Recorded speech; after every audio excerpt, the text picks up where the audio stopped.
All right, so today we're going diving deep into Surah An-Nas. Mm-hmm.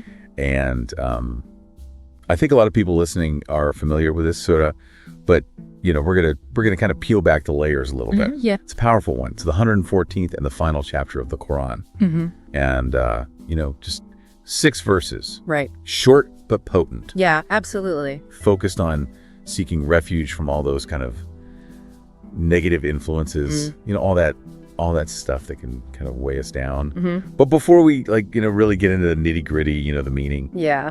I always think it's helpful just to hear it in the original Arabic. I agree. Kind of lets the beauty and the rhythm just wash over you. Yeah, you can really feel the power. Read Surah An-Nas in Arabic.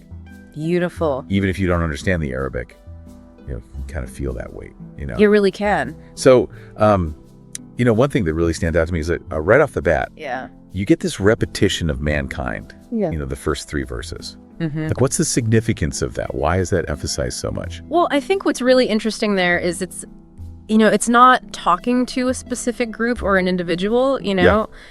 It's really speaking to the human condition itself. It's highlighting the fact that everyone, no matter who you are, where you come from, you're susceptible to these negative influences. Mm-hmm. And that repetition, it really drives home the universality of that struggle. Like we all need this, we all need this protection. We all need refuge. Yeah. And then it gets even more vivid, with this imagery of the sneaky whisperer. Yeah. In verse 4. Mm. Like when you hear that phrase, what comes to mind? Well, it's a really powerful image, isn't it? It is. And, there are a few different ways to interpret it. Traditionally, it's often understood as Satan or the devil, Mm-hmm. But it can also represent any kind of negative force, really. Oh, interesting. Those doubts, the anxieties, temptations, yeah, all those insidious suggestions that try to steer us off course, Right. And I think the sneakiness is really key there because it's highlighting how these influences often work. Yeah. They're not always loud and in your face. Right. They can be very subtle, almost imperceptible. Sneaky. Yeah, exactly.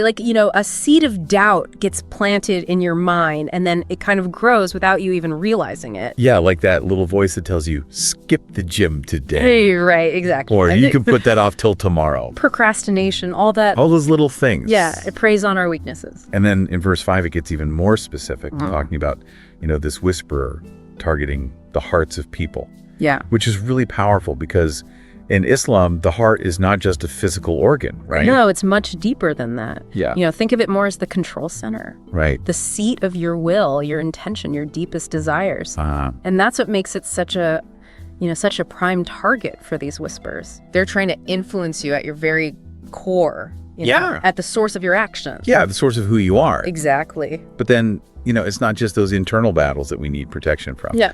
Verse 6 goes on to mention jinn and among people. So it's broadening the scope to include all kinds of external forces as well. Exactly. What are some examples of those external influences? Well, think about things like peer pressure, societal expectations, what you see in the media. Right. Social media especially, there's so much negativity bombarding us all the time. Yeah, it's a constant barrage. And it can really, if you're not careful, it can really start to affect your thinking, your choices. It can seep in. It really can. So, it's almost like a call to be more aware, more discerning, about the influences we allow into our lives. Absolutely. Especially in today's world where we're constantly bombarded with information and opinions. Yeah. It's easy to get swept away, It is. Yeah. It's easy to lose yourself. And maybe that's why, it's so significant that this surah is placed at the very end of the Quran. It's like this final reminder, a concluding prayer for protection and guidance. It is. Before we go out into the world and face all those challenges. Yeah, and all those influences. So as we kind of wrap up here, I'm curious for you, what resonates most with you about this call for protection?